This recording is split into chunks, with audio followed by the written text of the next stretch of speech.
ये है IoT based soil moisture monitoring system based on the capacity of soil moisture sensor, one channel relay module, the LilyGo IoT development board, which is based on the SIM 7600 GH4G LTE module. और ये मैंने already explain किया है कि ये जो GSM module है ये 4G नेटवर्क्स के साथ तो कंपैटिबल है ही, लेकिन इसके साथ साथ ये 3G और 2G नेटवर्क्स के साथ भी fully compatible है. And this board is basically based on the ESP32 Wi-Fi plus Bluetooth module. तो ये जो GSM मॉड्यूल है और ESP32 Wi-Fi plus Bluetooth module है, इसकी वायरिंग ऑलरेडी हो चुकी है, सो आपको इसकी वायरिंग करने की कोई ज़रूरत नहीं है.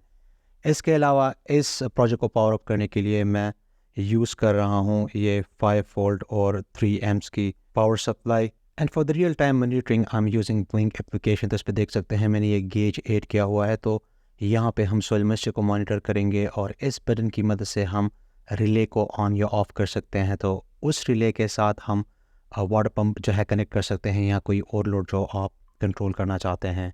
तो माय डियर फ्रेंड्स, इस प्रोजेक्ट की मदद से हम रियल टाइम में सोइल मॉइस्चर को भी मॉनिटर करेंगे और साथ में इस रिले को भी कंट्रोल करेंगे. आप इस प्रोजेक्ट को दुनिया के किसी भी हिस्से में यूज़ कर सकते हैं और फिर आप दुनिया में किसी भी हिस्से से इस रिले को कंट्रोल कर सकते हैं और साथ में इस सेंसर को मॉनिटर कर सकते हैं. अगर आप रियल टाइम में मॉनिटरिंग नहीं करना चाहते, अगर आप ब्लिंक एप्लीकेशन को जो है यूज़ नहीं करना चाहते, तो फिर आप SMS के थ्रू भी सॉइल मॉइस्चर को मॉनिटर कर सकते हैं और इस रिले को कंट्रोल कर सकते हैं. बेसिकली मैंने कंप्लीट सीरीज़ स्टार्ट की है और इस सीरीज़ में मैंने ऑलरेडी 2 वीडियोस को कवर किया हुआ है. तो पहली वीडियो है वो गेटिंग स्टार्टेड वीडियो है. उसमें मैंने एक्सप्लेन किया है कि आपने किस तरह से 220 वोल्ट के लोड्स को कंट्रोल करना है. तो प्रैक्टिकल डिमॉन्स्ट्रेशन के लिए मैंने 220 वोल्ट के बल्ब्स मैंने कंट्रोल किए थे. तो आप उसकी जगह पे कोई और लोड्स भी कंट्रोल कर सकते हैं. तो जब भी मैं मैसेज सेंड करता था तो लोड ऑन या ऑफ होता और फिर वो मुझे फीडबैक मैसेज भी सेंड करता. इसके साथ साथ मैंने सेंसर को भी मॉनिटर किया था. तो प्रैक्टिकल डिमॉन्स्ट्रेशन के लिए मैंने पोटेंशियोमीटर यूज़ किया था. तो मैं उसको मॉनिटर करता था with the help of a simple request message. तो मैं मैसेज को सेंड करता जो कि कमांड होता था रिक्वेस्ट का, और फिर जो ESP32 बोर्ड है वो मुझे रिप्लाई करता था सेंसर की वैल्यू के साथ. तो आप सिंपल SMS के थ्रू भी इस पूरे प्रोजेक्ट को मॉनिटर कर सकते हैं. इसके अलावा मैंने सेम इसी IoT डेवलपमेंट बोर्ड को as a car GPS tracker भी यूज़ किया है, जिसमें मैं सिंपल कमांड सेंड करता था और फिर ये मुझे गूगल मैप्स का URL लिंक सेंड करता था. और फिर जब मैं उस लिंक पे क्लिक करता था तो गूगल मैप्स जो है वो ओपन हो जाती और वहाँ पे फिर मैं अपनी कार को ट्रैक कर सकता था. तो इसकी मैं ऑलरेडी प्रैक्टिकल जो है डिमॉन्स्ट्रेशन कर चुका हूँ. इसका GPS एंटेना गज़ब का एक्यूरेट है. इसकी एक्यूरेसी से मैं बिल्कुल सेटिस्फाइड हूँ.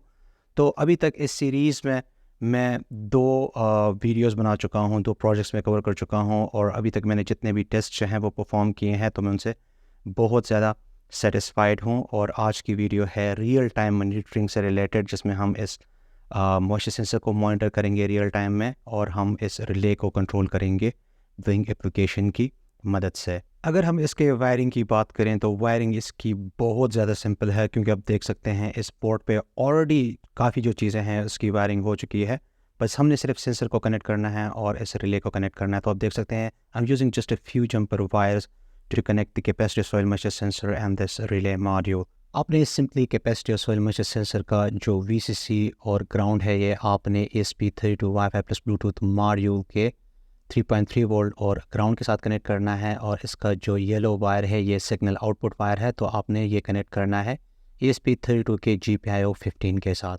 यह है 1 channel solid state relay module, लेकिन इसकी जगह पे आप वो नॉर्मल वाली SPD टाइप रिले भी यूज़ कर सकते हैं. तो इसके लिए 5 वोल्ट रिले है. तो आप लोगों ने सिंपली क्या करना है, इसके VCC और ग्राउंड को इस बोर्ड के V बस और ग्राउंड के साथ कनेक्ट करना है. तो अगर आपको 5 वोल्ट चाहिए तो आप V बस से कनेक्ट कर सकते हैं, या अगर आपके पास 5 वोल्ट पावर सप्लाई है तो आप ये VCC वाली जो वायर है आप इसको 5 वोल्ट पावर सप्लाई के साथ डायरेक्टली भी कनेक्ट कर सकते हैं. इसके अलावा इस रिले का जो इनपुट वायर है जिसके थ्रू हमने इस रिले को सिग्नल सेंड करना है, तो ये आप लोगों ने कनेक्ट करना है GPIO 12 के साथ. आप इस पूरे प्रोजेक्ट को सोलर पैनल की मदद से भी पावर अप कर सकते हैं. आप देख सकते हैं यहाँ पे ये पोर्ट है, तो आप सोलर पैनल यहाँ पे कनेक्ट कर सकते हैं और इस तरह से आप इसको पावर अप कर सकते हैं. इसके अलावा आप ये लिथियम आयन बैटरी भी यूज़ कर सकते हैं. आप देख सकते हैं बॉटम साइड पे ये लिथियम आयन बैटरी है और जो मेरी लास्ट वीडियो थी जीपीएस ट्रैकिंग से रिलेटेड, तो उसमें मैंने बेसिकली इस प्रोजेक्ट को लिथियम आयन बैटरी से पावर अप किया था। तो अगर आप लोगों ने इसके बारे में मज़ीद जानना है तो आप मेरी प्रीवियस वीडियो देख सकते हैं। इसके अलावा आप इस बोर्ड को एक्सटर्नल 5 वोल्ट पावर सप्लाई से भी पावर अप कर सकते हैं। तो आप देख सकते हैं मैं यूज़ कर रहा हूँ मेरी डिज़ाइन की हुई 5 वोल्ट एंड 3 एम्स की पावर सप्लाई। आप देख सकते हैं इस पावर सप्लाई को मैंने इस यूएसबी टाइप सी केबल की मदद से यहाँ पे मैंने कनेक्ट किया है इस पोर्ट के साथ। तो आप एक्सटर्नल 5 वोल्ट पावर सप्लाई भी यूज़ कर सकते हैं। और अगर आप इनिशियल एक्सपेरिमेंट्स परफॉर्म कर रहे हैं तो फिर आप ये जो केबल है आप इसको लैपटॉप के साथ कनेक्ट करके आप इसे पावर अप कर सकते हैं, जो कि रिकमेंडेड नहीं है, लेकिन आप अपने कोड वगैरह को चेक कर सकते हैं। जस्ट थोड़े टाइम के लिए जो है आप अपने टेस्ट को परफॉर्म कर सकते हैं। लॉन्ग रन में आपको एक्सटर्नल पावर सप्लाई चाहिए होगी। तो मैं इस 5 वोल्ट पावर सप्लाई के साथ जो कि बोर्ड है, पीसीबी बोर्ड है, इसके साथ मैं कनेक्ट करूँगा 12 वोल्ट एडाप्टर। और वो 12 वोल्ट जब यहाँ पे आएंगे तो ये बोर्ड मुझे रेगुलेटेड 5 वोल्ट देगा और फिर मैं इससे अपने पूरे प्रोजेक्ट को जो है पावर अप करूँगा। मुझे लगता है प्रोजेक्ट से रिलेटेड मैंने काफ़ी चीज़ें जो हैं वो डिटेल में एक्सप्लेन कर ली हैं। तो अभी हम चलते हैं कंप्यूटर के स्क्रीन पे और I am gonna explain how to set up your Blynk IoT dashboard. Blynk account में लॉगिन करने के बाद आप लोगों ने सिंपली न्यू टेम्पलेट पे क्लिक करना है। आप लोगों ने टेम्पलेट का नेम लिखना है। While ESP32 is selected as the hardware type, select the connection type as GSM। इसके बाद बाकी जितने भी स्टेप्स हैं वो एग्जैक्टली सेम है जैसा कि मैंने अपने प्रीवियस ट्यूटोरियल्स में एक्सप्लेन किया है। इस बार हमने वाईफाई की जगह पे जस्ट GSM को सेलेक्ट किया है एज द कनेक्शन टाइप। अगर फिर भी आप कोई इशू फेस करते हैं तो आप मेरी ESP32 और ब्लिंक V2.0 पे गेटिंग स्टार्टेड वीडियो देख सकते हैं, जो कि इस चैनल पे भी अवेलेबल है और मेरे दूसरे चैनल इलेक्ट्रॉनिक क्लिनिक पे भी अवेलेबल है।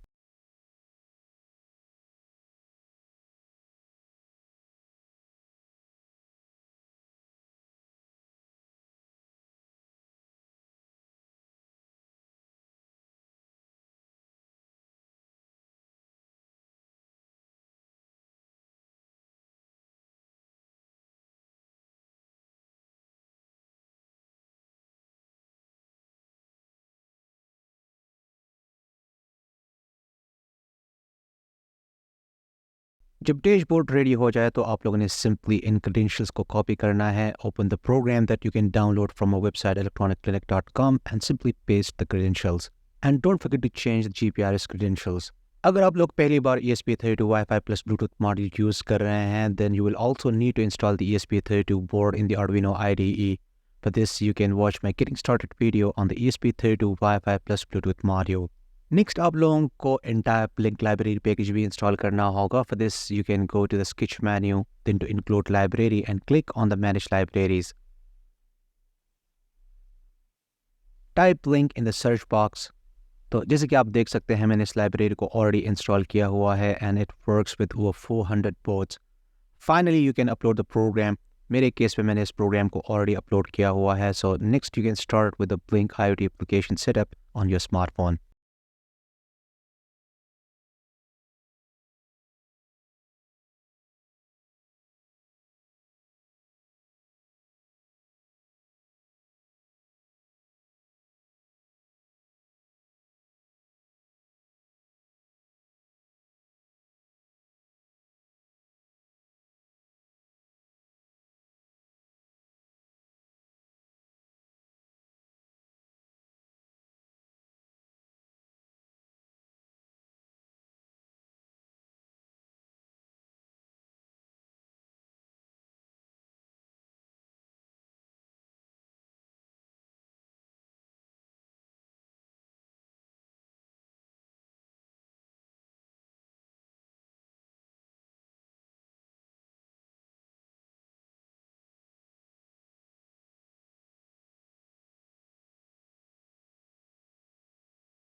तो जैसे कि आप देख सकते हैं हमारा ब्लिंक एप्लीकेशन भी रेडी है। So let's start with a practical demonstration. तो माय डियर फ्रेंड्स, जैसे कि आप देख सकते हैं मैंने पूरे प्रोजेक्ट को जो है पावर अप कर लिया है और जैसे कि मैंने ऑलरेडी एक्सप्लेन किया है कि मैं यूज़ करूँगा 12 वोल्ट एडाप्टर जो मैंने कनेक्ट किया है अपनी 543 एम्स पावर सप्लाई के साथ। और फिर मैंने वो सप्लाई कनेक्ट की है यहाँ पे इस USB टाइप C केबल की मदद से। तो अभी आप देख सकते हैं जो SIM 7600GH 4G LTE module है ये नेटवर्क के साथ कंपैटिबल है। क्यों? क्योंकि ये 4G नेटवर्क के साथ फुली कंपैटिबल है, जैसे कि मैंने ऑलरेडी एक्सप्लेन किया। और अगर ये अभी मेरे एरिया में जो है 4G नेटवर्क फुली फंक्शनल है, और अगर ये 4G नेटवर्क फुली फंक्शनल ना भी होता तो मैं फिर भी इसको यूज़ कर सकता था, क्योंकि ये मॉड्यूल जो है 3G और 2G नेटवर्क्स के साथ भी फुली कंपैटिबल है। तो अगर यहाँ पे 2G नेटवर्क अवेलेबल होता मैं स्टिल इसको यूज़ कर पाता। तो एनीवे आप देख सकते हैं ये कनेक्टेड है, क्योंकि ये LED जो है वो ब्लिंक कर रही है। अगर आपके साइट पे ये LED जो है ब्लिंक नहीं करती तो इसका मतलब ये है कि आपका जो GSM मॉड्यूल है वो नेटवर्क के साथ कनेक्टेड नहीं है। अगर आपने इसको पहले टेस्ट किया है, ये काम कर रहा था और अभी वो काम नहीं करता, तो इसका मतलब ये है कि PTA वालों ने इसको ब्लॉक कर दिया है। अब फिर आपको ऑब्वियसली अपने IMEI नंबर को जो है वो रजिस्टर करना पड़ेगा। तो मेरे साथ भी ये हुआ था, तो फिर मैंने इसको रजिस्टर कर लिया, और अभी आप जैसा कि देख सकते हैं मैं इसको सीरीज़ में यूज़ कर रहा हूँ और ये बढ़िया काम कर रहा है। तो एनीवे आप देख सकते हैं प्रोजेक्ट जो है पावर अप है, और यहाँ पे आप देख सकते हैं मैंने रिले के साथ कोई भी लोड कनेक्ट नहीं किया है। लेकिन अब देख सकते हैं इस रिले मॉडल में ये LED है, तो जब मैं ब्लिंक से इसको कंट्रोल करूँगा, ऑन या ऑफ़ करूँगा, तो इस पे जो LED है ये ऑन या ऑफ़ होगी। तो आप लोगों को आइडिया हो जाएगा कि ये जो सिस्टम है ये काम कर रहा है। तो एनीवे सब कुछ रेडी है। मेरा ब्लिंक जो एप्लीकेशन है ये भी इंटरनेट के साथ कनेक्टेड है। तो चले चलते हैं और अभी थोड़ा सा पानी डालते हैं पौधों को।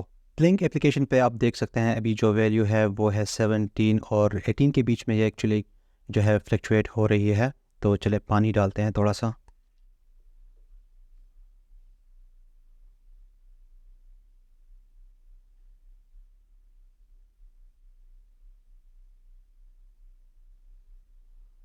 आप देख सकते हैं ये स्टिल जो है वैल्यू इंक्रीज़ हो रही है, क्योंकि अभी जो पानी है वो सेंसर तक पहुंच रहा है। देखिए किस प्लांट को कितना पानी देना है ये ऑलरेडी मैंने अपने previous soil moisture monitoring projects में मैंने एक्सप्लेन किया है। तो आप वो वीडियोस देख सकते हैं, आप लोग कम्प्लीटली आइडिया हो जाएगा कि आपने कितना सॉइल मॉइस्चर को मेंटेन रखना है। तो अभी तो मैंने वैसे ही पानी डाला है, लेकिन जब ये फुली ऑटोमेटिक होगा तो फिर आप इसको किसी भी टाइम पे ऑन या ऑफ़ कर सकते हैं। सो लेट्स से मैं अभी सोचता हूँ कि यार इतना सॉइल मॉइस्चर जो है वो काफ़ी है, तो फिर मैं यहाँ से आके मोटर को जो है ऑफ़ कर सकता हूँ। तो यहाँ पे आप देख सकते हैं जो रिले है वो ऑफ़ हो गया है, और अगर मैं चाहता हूँ तो मैं इसे ऑन भी कर सकता हूँ। तो आप देख सकते हैं ये जो LED है ऑन ऑफ हो रही है।